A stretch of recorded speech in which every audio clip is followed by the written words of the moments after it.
Best varicose wines చికిత్సనే పొందండి. నొప్పి లేని చికిత్స కోసం సంప్రదించండి ఎబిస్ హాస్పిటల్. నమస్తే అమ్మా. నమస్తే అమ్మా. అమ్మ, ఆలయాలు దర్శనం అనగానే మనకి కొన్ని నియమ నిబంధనలు పెట్టడం జరిగింది. ఖచ్చితంగా వాటిని పాటించాలి. తప్పనిసరిగానమ్మా.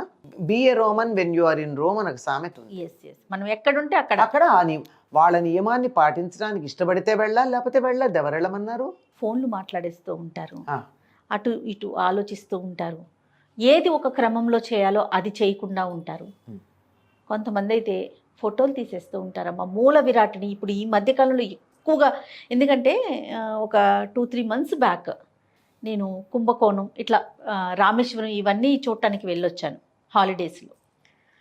చాలా క్లియర్గా చూసి గమనించింది ఏంటి అంటే, వాళ్ళు ఎంతన్నా చెప్పనివ్వండి, ఏమన్నా చెప్పనివ్వండి, ఉండకూడదు అని అక్కడ పెద్ద పెద్ద బోర్డ్స్ పెట్టినా సరే కెమెరాలు దొంగతనంగా తీసుకొచ్చేసి ఫొటోస్ తీసేయటం, లేదా ఫోన్లో తీసేయటం, దేవుణ్ణి తీయటం, అక్కడ లోపల నుంచొని సెల్ఫీలు తీసుకోవటం, ఇలాంటి కార్యక్రమాలు ఎక్కువగా గమనిస్తున్నాము. అంతెందుకమ్మా, తిరుపతిలో ఇంత చెక్ చేస్తే కూడా ఒకసారి మేము వెళ్ళినప్పుడు ఓ కుర్రాడు కంపార్ట్మెంట్లు ఉంటాయి కదా, ఆ కంపార్ట్మెంట్లో ఫోన్ పెట్టుకుని తిరుగుతూ నేను తెచ్చేసాను చూసావా అని చెప్తున్నాడు. అదేదో గొప్ప విషయం. గొప్ప విషయం అయితే తర్వాత ఇంకో తోట పట్టుకున్నారు, అది వేరే మాట అనుకోండి.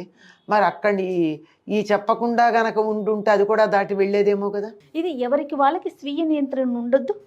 ఎంతవరకని చెక్ చేయటం, ఎంతవరకని చూడటం, ఇంకొకరు మాట్లాడటం, పట్టుకుని మనకి ఉండాల్సిన విషయాలు కదమ్మా. ఇలా చేయటం అది ఎంతవరకు కరెక్ట్? మర్యాద అని ఒక పదం ఉందమ్మా. మర్యాద అంటే ఇతరుల చేత చెప్పించుకోకుండా నా పరిమితిలో నేను ఉండడం మర్యాద. ఇది లేకుండా పోతుంది. చెప్పించుకున్నాక కూడా పాటించకపోవడం అన్నది చాలా భయంకరమైనటువంటి విషయం. ఎక్కడ ఏ నియమం ఉందో ఆ నియమాన్ని పాటించినప్పుడు మాత్రమే మనం నాగరికమైన పౌరులుగా పరిగణించబడతాం. లేకపోతే అనాగరికంగా అనిపిస్తుంది. అనాగరికులని మనం అంటున్న వాళ్ళు కూడా అక్కడ నగరానికి సంబంధించినటువంటి నియమాలు పాటించరేమో కానీ వారి ప్రాంతంలో అడవికి సంబంధించిన నియమాలు వాళ్ళు పాటిస్తారు. మరి అలా చెప్పడం కూడా నాకు ఎందుకో వాళ్ళని తక్కువ చేసామనిపిస్తుంది. ఇక్కడ తెలిసి చేయడం కదా. మీరు సెల్ ఫోన్ తీసుకురావద్దంటే తీసుకురావడం దేనికి? సెల్ ఫోన్ వల్ల ఏం జరుగుతుంది? నువ్వు సెల్ ఫోను వాడట్లేదు, వాడకపోయినా ఆన్లో ఉంది అది కదా.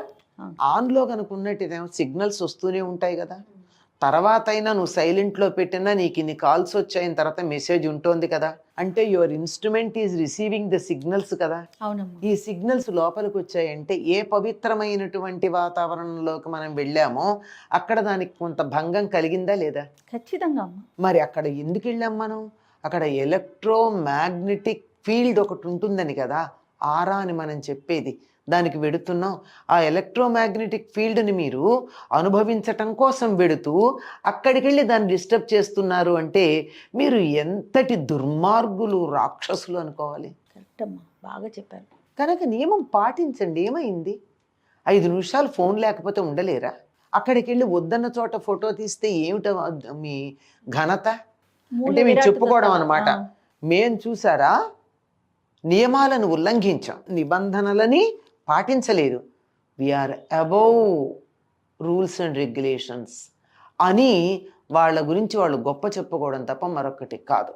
అటువంటి వాళ్ళకి దైవ దర్శనం తాలూకు ఫలితం లభిస్తుంది అని నేను అనుకోను.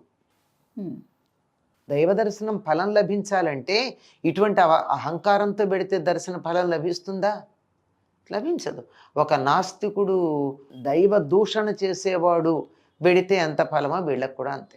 ఏ విధమైన ఉపయోగం లేదు, ఏమీ లాభం లేదు. వాళ్ళ వల్ల పోని వాడికి లేకపోయింది, వాడి వల్ల చుట్టుపక్కల వాళ్ళకు కూడా హాని కలుగుతుంది కదా. అందువల్ల ఏమైంది? వీడికి ఫలితం లేకపోవడం అన్నది కాక పక్క వాళ్ళకి చెడగొట్టిన పాపం వచ్చింది. అంటే దైవ దర్శనం వల్ల ప్రయోజనం లేకపోగా పాపం చుట్టుకుని బయటకు వస్తున్నారు. ఆలయంలోకి వెళ్ళి చూడండి.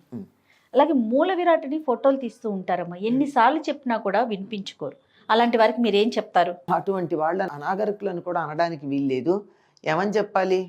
ఒక పదం పడ్డానికి కూడా లేదు. వద్దన్న చేసేవాళ్ళని ఏమంటాం? మూర్ఖులు, మొండివాళ్ళు, అజ్ఞానులు. ఇంకా అంతకన్నా పెద్ద పెద్ద పదాలు వాడలేను నేను. కానీ అట్లాంటి వాళ్ళు వద్దన్న పని చేస్తే ఏమిటి వచ్చింది? ఆ ఫోటో వల్ల మీకు ఏమిటి లాభం? ఏం లాభం లేదు కదా. ఆ ఆలయానికి సంబంధించినటువంటి వాళ్ళు ఏదో ఒక్కసారి దానికి ఫోటో తీసి ఆ ఫోటోలకు అనేక నకళ్ళు తీసి మనకి ఇస్తూనే ఉన్నారు కదా. లేదా దానికి చాలా గొప్ప చిత్రకారుల చేత దాని చేత బొమ్మ వేయించి మనకు అందిస్తూ ఉన్నారు కదా. ఇంకెందుకు చేస్తావు? అనవసరం. అంటే ఇంకా నీ దైవాన్ని నువ్వు నమ్మలేదు అని అర్థం.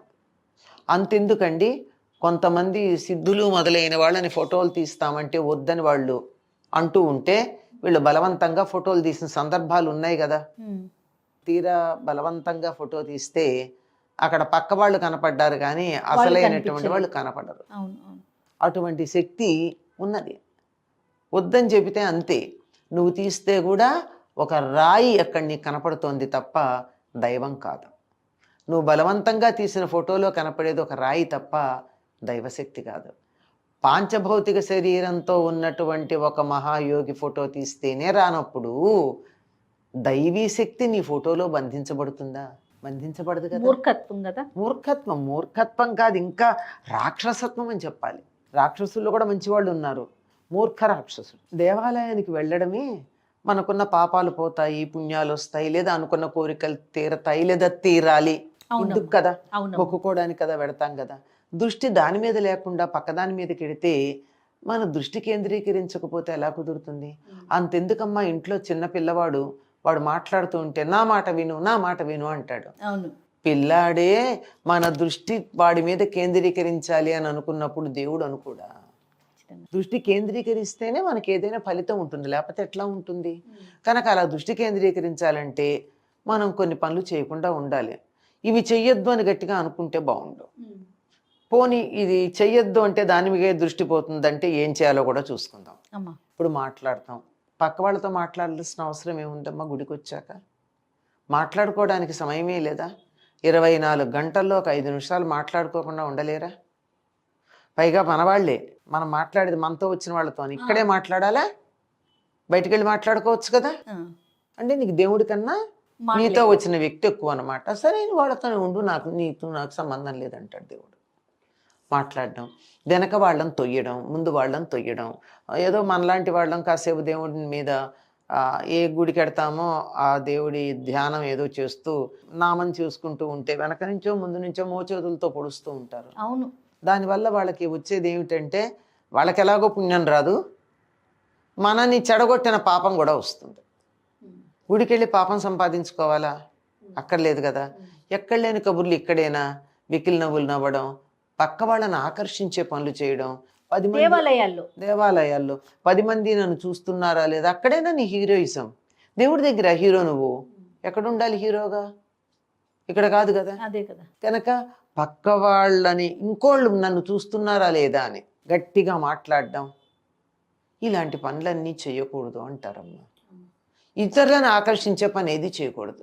అమ్మ, మూల విరాట్టుని ఫోటోలు కానీ వీడియోలు కానీ తీయొద్దని ఎందుకు చెప్తారమ్మా? అక్కడున్న శక్తి తగ్గే అవకాశం ఉంది. పూర్వం పెద్దవాళ్ళు కూడా తొందరగా పిల్లలకి ఫోటోలు తీయద్దని చెప్పేవారు. ఫోటోలు తీస్తే వాళ్ళల్లో ఉన్న జీవశక్తి కొంచెం తగ్గుతుంది అని చెప్పి. మూల విరాట్టుకు ఉండేటటువంటి శక్తి దానికి ఉంటుందమ్మా.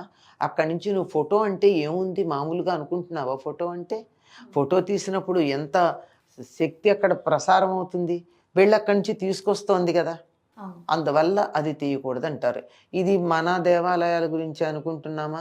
ప్రపంచంలో ఉన్న ప్రముఖమైనటువంటి అన్ని సంప్రదాయాలకు సంబంధించిన వాళ్ళు ప్రార్థనా మందిరాలు అంటారు. ప్రార్థనా మందిరాలు మొదలైనటువంటి వాటిల్లో కూడా ఆ మూలమైనటువంటి దాన్ని చిత్రలేఖనంలో చిత్రిస్తారే తప్ప ఫోటోలు తీయడానికి అంగీకరించారు, తెలుసు కదా. అవును అవును.